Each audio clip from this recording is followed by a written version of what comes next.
Hello everyone, peace of Christ to all. In this video we will see something very important regarding a human right.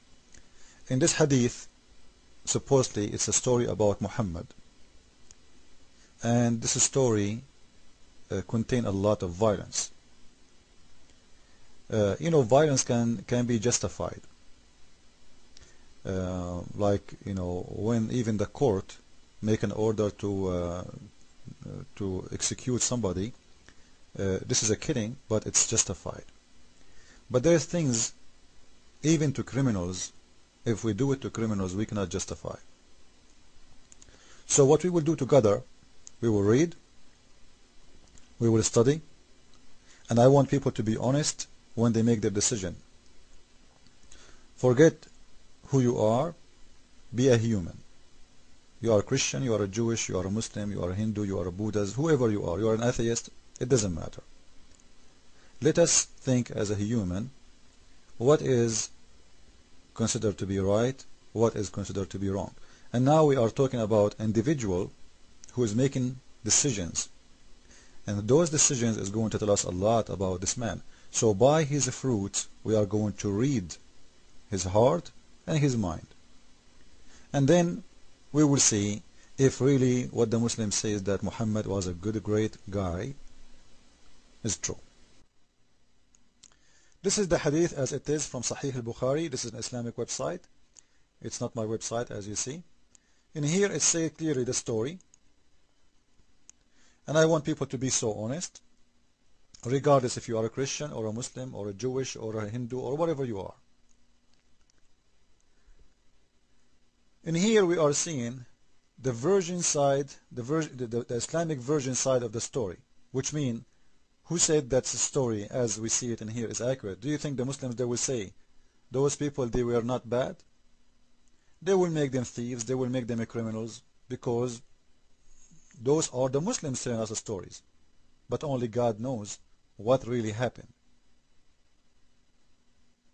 I hope you are getting my point. To be fair about the story, remember, we are reading the Islamic side of the story. And you know what? Muslims, they will never say their prophet was bad. So in here we see them making those people, they are criminals. They killed a shepherd. They stole camels.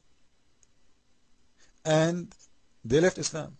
Those are 3 crimes. And you know what? No kidding.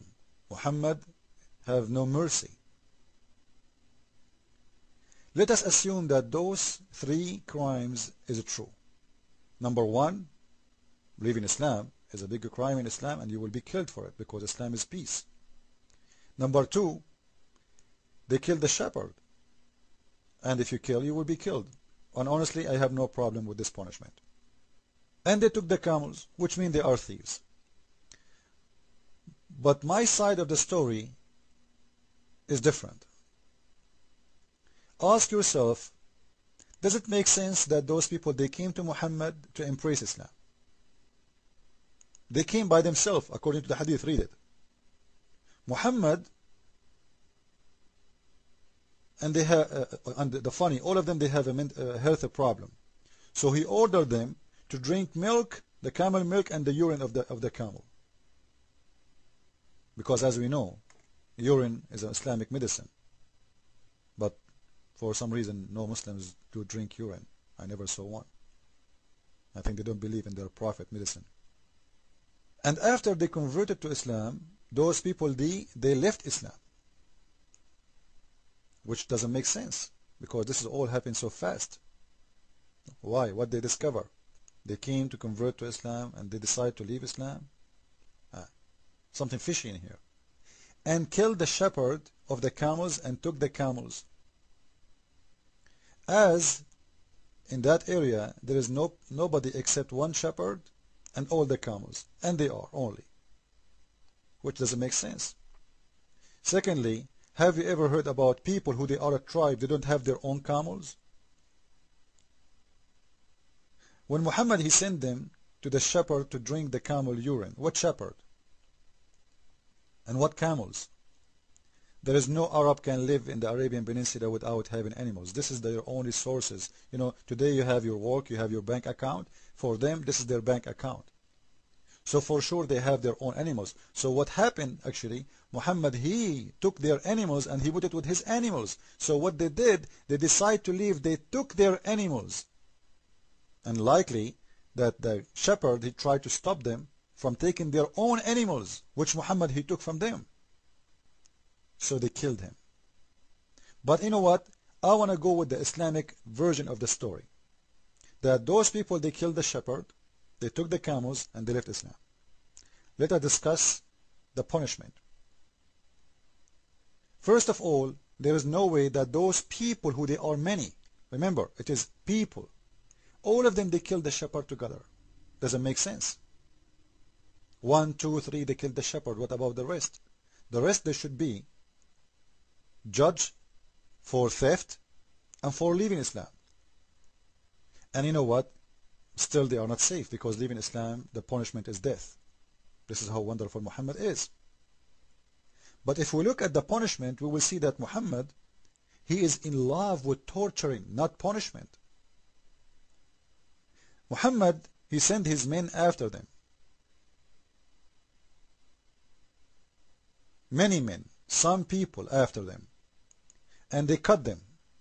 And they brought to the Prophet, and he ordered their hands, which means they are many, to be, and their legs to be cut off. Imagine, guys, now we have a human being. We took his arms, we took his hand, his legs. What is left? What is left is his head and his chest and his all the way down to his to his bum. But there is no arms, there is no legs. Wonderful Prophet, amazing picture. And then that was not enough, because this will make them die anyway. Look how ugly this torturing. This was not enough. He ordered, after he did that to them by cutting their hands and their arms, he ordered the Muslims, his men, and maybe himself he was doing it too. He said that, and that their eyes should be branded with heated pieces of iron. Imagine cutting their arms and cutting their legs and let them bleeding to death. It's not enough for Muhammad. Still, he wanna enjoy more torturing. What is left? Let us put nails in their eyes. And those nails, we put them in fire first, and then we put those nails one by one in each one of them. Isn't it amazing, Prophet?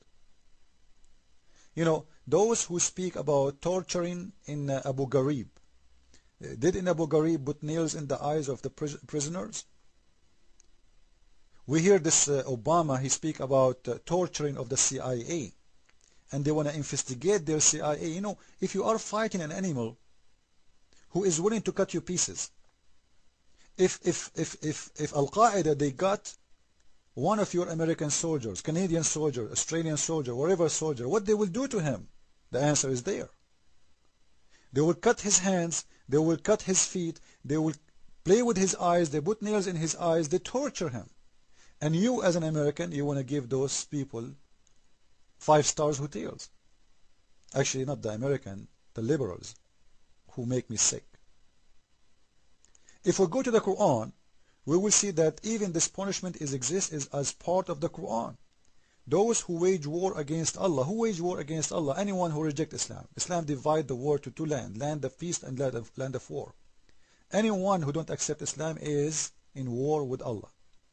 And because of that, those we crucify them, we execute them, we cut their hands, we cut their feet, and we torture them.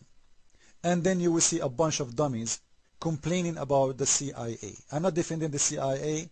I don't care for the CIA. But what I am saying, are you crazy to say that you should give 5-star hotels? How you can speak about a human right when your enemy don't believe that you are a human even? You know what? What Muhammad did to those people, people don't do it to animals. Dogs in America have more rights than a human according to Islam.